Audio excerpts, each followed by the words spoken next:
Good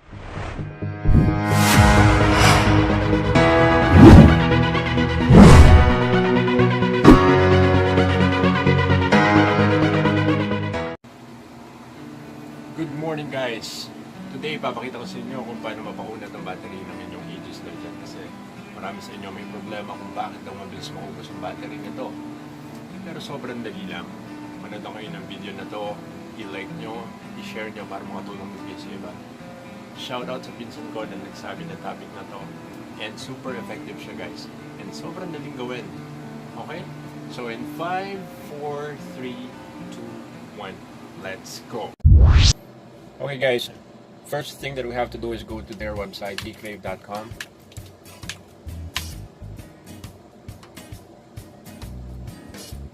Once you have the page opened,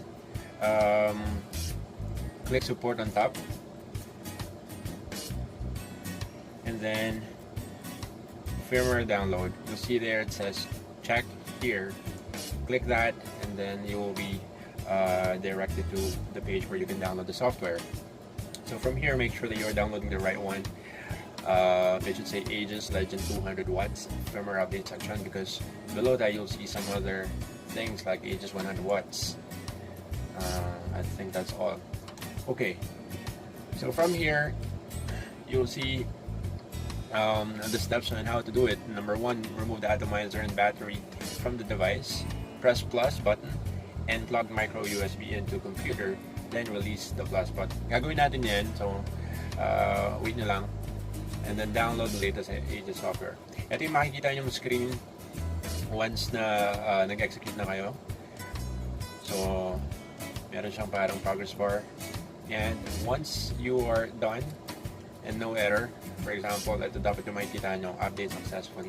Okay? So let's go ahead and download the file. Siyempre, kukunin natin yung latest. So, meron tayong dalawang option, 6/11 and July 10th. So, yan. And then, pinapakita din dyan kung ano yung mga bagay na i-fix niyan. So, ito tayo sa latest na nasabi dito, battery life substantially improved. So, ibig sabihin, ito yung kailangan natin para kumunat yung battery natin. And also, temperature control significantly optimized. Hindi ka naman ginagamit ng temperature control. So, depende sa inyo. Okay, so download the file. Let's click download Windows version. Make sure that you have an app to open this because naka-zip to eh. So WinRAR yung ginagamit ko. So ito yung file. Okay. So gawin na natin siya. Gawin natin yung cable natin. Okay, so guys, kunin na natin yung cable natin. So bagong-bago pa yung box kasi siyempre nalagaan natin yan in case na bumili tayo ng bagong mod. Meron tayong magandang lalagyan ng yung luma natin. So ito yata yung lagay ng wire. Sabi dito, remove atomizer. So tinanggal ko na yung atomizer ko. As you can see, medyo marami ng gas kasi Aegis Legend ko. Ayan. So wala na tayo atomizer. And ito yung cable. Ito. Okay. So this is a micro USB.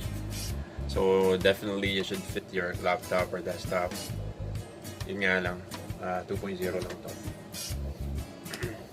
So ang sabi, remove atomizer and then press plus button and plug. Okay. So press plus button.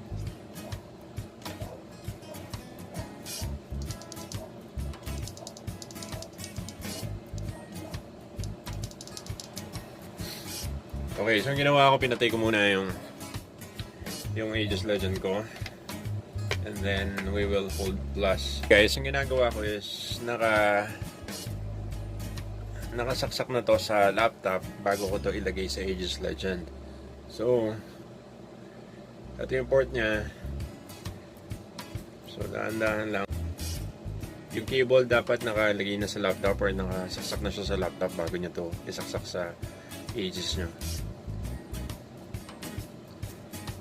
Wait lang, hindi ko makita. So yan.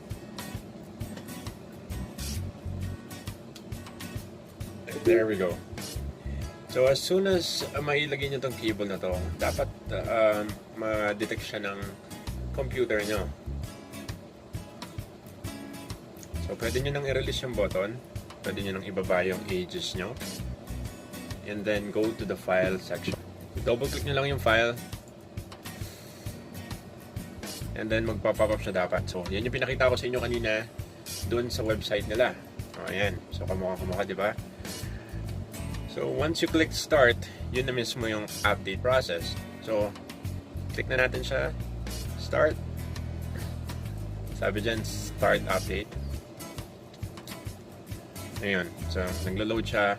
Hintayin nyo lang matapos, and then it should say successfully done or update successfully once it is finished. So yun, update successfully.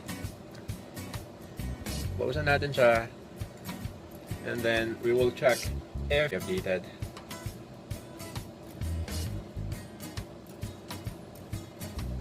So yun, tinanggal ko na. Then, lagyan natin ng battery si Aegis natin, ha? Wait lang, guys. There we go.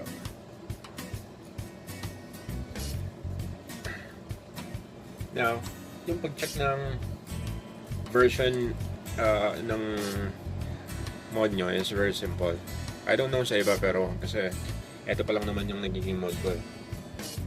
So while it is turned off, hold minus and plus sign. Dapat makita nyo yung version nya. There. So our version, wait lang, hindi siya malum. Nakikita nyo ba, guys?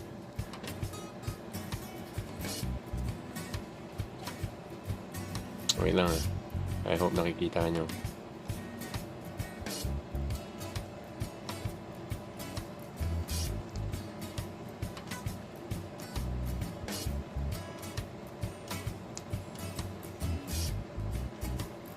So yun, 7:10. Updated na siya, guys. So ganun lang kadali, guys. Kayang-kaya nyo yan. Pakishare yung video sa iba. Sa mga gustong bumili ng Aegis Legend, mga kaibigan nyo, kapatid nyo, ituro nyo sa kanila to para makatulong kayo.